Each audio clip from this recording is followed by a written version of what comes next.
Ils font de plus en plus partie de notre quotidien, mais nous ne savons pas forcément comment ils se construisent. Il s'agit de nos usages numériques. Tout de suite, de l'imaginaire aux représentations sociales. Ce que vous voyez derrière moi est la boucle itérative des usages numériques. Cette boucle schématise les différentes étapes de la constitution de nos usages numériques. Tout ce processus commence avec l'influence de l'imaginaire. Il n'existe pas vraiment de définition unifiée de l'imaginaire. D'ailleurs, beaucoup d'auteurs ont proposé leur propre définition.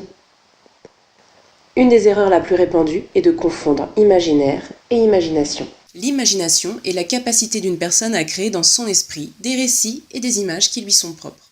Mais bien qu'il s'agisse d'un processus personnel, l'imagination ne part pas de rien. Elle se nourrit d'un ensemble de grands récits, de mythes et d'images qui est commun à tous les individus qui composent un groupe, une société ou une civilisation. C'est ce qu'on appelle l'imaginaire. Si l'imaginaire est une sorte de mémoire collective et partagée d'images et de récits propres à chaque groupe social, il influence notre rapport à la réalité et nos représentations.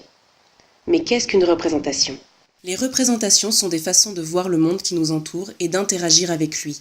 Il existe certes un monde physique autour de nous, mais notre perception de la réalité dépend des images mentales que l'on s'en fait. Ces images peuvent être différentes d'un individu à l'autre, c'est ce qu'on appelle des représentations individuelles.